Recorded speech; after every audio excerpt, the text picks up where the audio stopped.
దేశ ఔన్నత్యాన్ని ప్రపంచానికి చాటి చెప్పడంలో ప్రధాని నరేంద్ర మోదీ సఫలీకృతమయ్యారని ఆంధ్రప్రదేశ్ ముఖ్యమంత్రి చంద్రబాబు ప్రశంసించారు. ప్రధాని మోదీ 12 ఏళ్లు పూర్తి చేసుకున్న సందర్భంగా ఆయన పాలనపై సీఎం చంద్రబాబు ఒక ప్రత్యేక వ్యాసం రాశారు. మోదీ దేశంలో తీసుకువచ్చిన విప్లవాత్మక మార్పులు, ఆర్థిక సంస్కరణలను ఆ వ్యాసంలో ఆయన కూలంకషంగా వివరించారు. మోదీ సమర్థవంతమైన నాయకత్వంలో భారతదేశం ప్రపంచ వేదికపై ఒక అద్భుత శక్తిగా ఎదుగుతోందని చంద్రబాబు కొనియాడారు.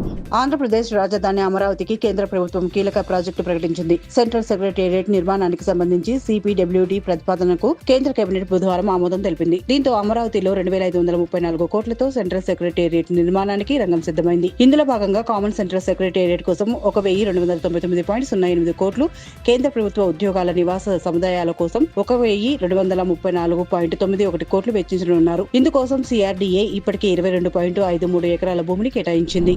వైజాగ్ స్టీల్ ప్లాంట్ కార్మికులకు తొలి నుంచి వైసీపీనే అండగా నిలిచిందని, కూటమి పాలనలో శ్రమజీవుల పరిస్థితి అగమ్యగోచరంగా తయారైందని మాజీ సీఎం వైఎస్ జగన్మోహన్ రెడ్డి అన్నారు.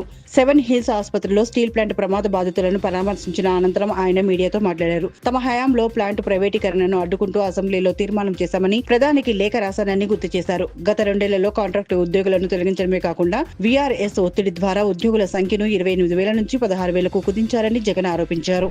గుంటూరు జిల్లా తెనాలిలోని తూర్పు కాల్వగట్టు రోడ్డులో మంత్రి నాదెండ్ల మనోహర్ ఆకస్మిక తనిఖీలు చేశారు. గతంలో తాము ఫిర్యాదు చేసిన ఆర్టీసీ బస్టాండ్ సమీపంలోని వ్యర్థాలను తొలగించకపోవడాన్ని గమనించిన మంత్రి మున్సిపల్ సిబ్బందిపై తీవ్ర ఆగ్రహం వ్యక్తం చేశారు. చెత్త తీసేందుకు టెండర్లు పిలుస్తామన్న అధికారుల సమాధానంపై అసహనం వ్యక్తం చేస్తూ పనిచేయడం ఇష్టం లేకపోతే సెలవు పెట్టి వెళ్లాలని హెచ్చరించారు. వ్యర్థాలు తొలగించే వరకు కదలనని కాల్వగట్టు బలపై కూర్చోవడంతో మున్సిపల్ యంత్రాంగం హడావిడిగా అక్కడికి చేరుకుని పనులు ప్రారంభించింది. విశాఖ ఉక్కు ఆంధ్రుల హక్కు అని ఆ ప్లాంట్ ను 2 సార్లు కాపాడిన చరిత్ర తమదేనని మంత్రి నారా లోకేష్ అన్నారు.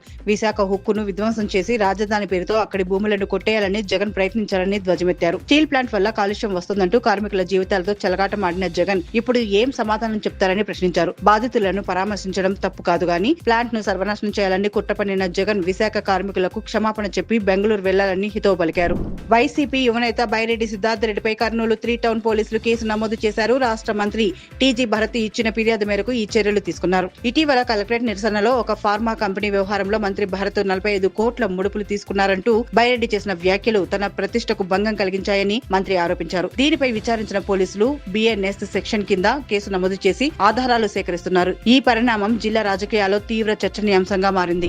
శ్రీ సత్యసాయి జిల్లా పులగంపల్లి క్రాస్ వద్ద కారులో తరలిస్తున్న 54 కిలోల గంజాయిని పోలీసులు స్వాధీనం చేసుకున్నారు. ఎస్పీ ఆదేశాలతో జరిపిన తనిఖీల్లో ఈ ముఠా గుట్టురట్టయింది. నిందితుడు వెంకటరమణను అరెస్ట్ చేసి కారు, మొబైల్ ఫోన్ స్వాధీనం చేసుకున్నట్లు డీఎస్పీ శివనారాయణ తెలిపారు. ఒరిస్సా సరిహద్దు నుంచి రాజమండ్రి మీదుగా కర్ణాటకకు ఈ గంజాయిని తరలిస్తున్నట్లు విచారణలో తేలింది. ఈ కేసులో కీలక సూత్రధారి అయిన మల్లికార్జునరావు కోసం పోలీసులు ప్రత్యేక బృందాలతో గాలింపు చర్యలు చేపట్టారు. ఎన్టీఆర్ జిల్లా పెనుగంచిప్రోలు శ్రీ లక్ష్మీ తిరుపతమ్మ అమ్మవారిని రాష్ట్ర శాసనసభ స్పీకర్ చింతకాయల అయ్యన్న పాత్రుడు కుటుంబ సమేతంగా దర్శించుకుని ప్రత్యేక పూజలు చేశారు. ఆలయానికి వచ్చిన ఆయన ఎమ్మెల్యే శ్రీరామ్ రాజగోపాల్, ఇతర నేతలు ఘనస్వాగతం పలికారు.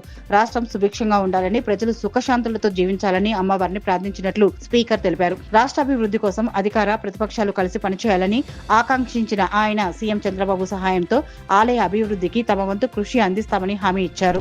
ఆంధ్రప్రదేశ్ గవర్నర్ ఏసా అబ్దుల్ నజీర్ తిరుమల శ్రీవారి దర్శనార్థం బుధవారం కొండపైకి చేరుకున్నారు. తిరుమలలోని పద్మావతి అతిథి గృహానికి విచ్చేసిన ఆయనకు టీటీడీ ఈవో ఎం రవిచంద్ర, అదనపు ఈవో సిహెచ్ వెంకయ్య చౌదరి పూలగుచ్చాలు ఇచ్చి ఘన స్వాగతం పలికారు. గవర్నర్ రాత్రికి తిరుమలలోనే బస చేయనున్నారు. గురువారం ఉదయం ఆయన శ్రీవారిని దర్శించుకుని ప్రత్యేక పూజలు నిర్వహించిన అనంతరం తిరుగు ప్రయాణం అవుతారు.